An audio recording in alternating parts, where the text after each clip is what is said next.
नमस्कार। अगर आप कभी लोन की ईएमआई देने में चूक गए तो बैंक आपसे डबल ब्याज वसूलते हैं। पहले तो वो पेनल्टी लगा देंगे, फिर उसका भी ब्याज वसूलते हैं। लोन का तो आप ब्याज देंगे ही देंगे, यानी दो दो ब्याज। इस पर लोगों ने कहा बहुत नाइंसाफी है ये शिकायत रिजर्व बैंक ने सुन ली। उसने इससे राहत दी है, साथ में दो बोनस भी दे रहा है। पहला ये कि अब बैंक लोन महंगा होने की जानकारी मिलेगी। दूसरा, लोन के लिए चप्पल या जूता नहीं घिसना होगा। मेरा नाम रमेश तिवारी है। पैसा ही पैसा वायरल चैनल पर आपका स्वागत है। रिजर्व बैंक ने कहा है कि लोन डिफॉल्ट होने पर बैंक या कोई फाइनेंस कंपनी पेनल्टी पर ब्याज नहीं ले सकती। पेनल्टी लग सकती है, लेकिन ये एक चार्ज की तरह, इस पर ब्याज नहीं लगाया जाना चाहिए। ब्याज तो सिर्फ वही वसूला जाएगा जिसके लिए लोन का एग्रीमेंट हुआ है, यानी जो कर्ज लिया है सिर्फ उसका ब्याज। अगर ब्याज देने में डिफॉल्ट हुआ है तो इसका भी ब्याज लिया जा सकता है, जिसे कंपाउंडिंग इंटरेस्ट कहते हैं। लेकिन पेनल्टी चार्ज जो लगा है उस पर कोई और ब्याज अलग से नहीं जोड़ा जा सकता। जो पेनल्टी चार्ज लगना भी है उसके बारे में भी कस्टमर को पहले से साफ साफ बताना होगा। इस बारे में बैंक की पॉलिसी पहले से ही स्पष्ट हो, ये नहीं कि बाद में याद आया और फिर पिछली तारीख से पेनल्टी लगा दी। जिस दिन से डिफॉल्ट हो उसी दिन से लगाओ, और जब वसूलो तो पेनल्टी का कारण बताओ, कितना लगेगा ये बताओ। कस्टमर को सब पता होना चाहिए। लोन का जो एग्रीमेंट बनता है ना, उसमें ही सब खुलासा करना होगा। और हाँ, एग्रीमेंट की भाषा भी कुछ इस तरह हो कि कस्टमर समझ सके। होता क्या है कि एग्रीमेंट की भाषा इतनी कानूनी होती है, इतनी कानूनी कि पूछिए मत।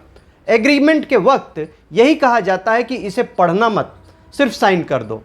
पहली बात कि इसे पूरा पढ़ नहीं पाओगे, और पढ़ोगे तो साइन ही नहीं कर पाओगे।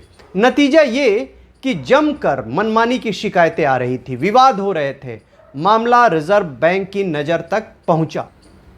अब रिजर्व बैंक ने कहा है कि पेनल्टी का इरादा यह है कि लोन चुकाने में एक डिसिप्लिन बना रहे, अनुशासन बना रहे। इसका मकसद ये नहीं है कि बैंक कमाई बढ़ाएं। यह फैसला नए साल से लागू होगा 2024 में, लेकिन क्रेडिट कार्ड पर नहीं लागू होगा। यह भी कहा गया है कि पेनल्टी चार्ज में मनमानी नहीं होनी चाहिए। यह ना हो कि चार्ज आम आदमी के लिए अलग हो और बिजनेस या दूसरी कैटेगरी वालों के लिए अलग हो। एक और गेम होता है, अगर आप अपना लोन किसी दूसरे बैंक में शिफ्ट करना चाहें तो भी पेनल्टी चार्ज लगा दिया जाता है। अब जो नया नियम लागू होगा तो इस पर भी रोक लगनी चाहिए। लोन लेने वाले ग्राहकों की एक और शिकायत है, जब भी लोन महंगा होता था बैंक इसकी जानकारी नहीं देते थे। लोन महंगा होने पर बैंक ईएमआई नहीं बढ़ाते हैं, वो इसे चुकाने का टाइम बढ़ा देते हैं। कस्टमर को इसका पता नहीं चलता, लेकिन 31 दिसंबर से ये सब बदल जाएगा। बैंक को ये बताना होगा कि वो ईएमआई बढ़ाना चाहता है या लोन का टाइम, ताकि कस्टमर इस पर फैसला कर सके।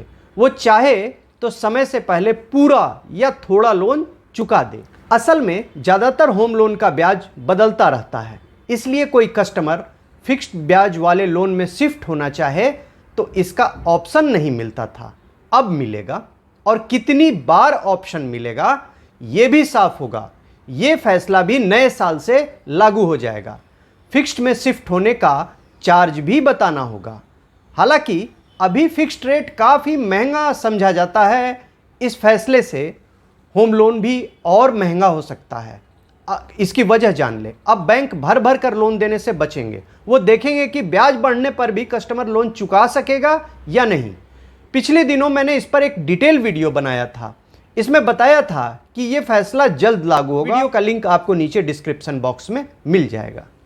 एक और राहत, जब भी कोई लोन अप्लाई करता है अक्सर काफ़ी वक्त लगता है। बार बार फ़ोन करो, ब्रांच जाओ, इससे बात करो, उससे बात करो। अब और नहीं, लोन चंद मिनट में मिल जाएगा। होता क्या है कि लोन देने से पहले बैंक को बहुत सारी जानकारी चाहिए होती है। इसमें कुछ सरकारी जानकारी होती है, जैसे आधार, वोटर आईडी, पैन, इन जैसे कागजात को वेरीफाई करना होता है। लैंड का रिकॉर्ड चाहिए होता है। दूसरे बैंकों का अकाउंट स्टेटमेंट चेक करना होता है, और क्रेडिट हिस्ट्री तो चेक करनी ही करनी पड़ती है।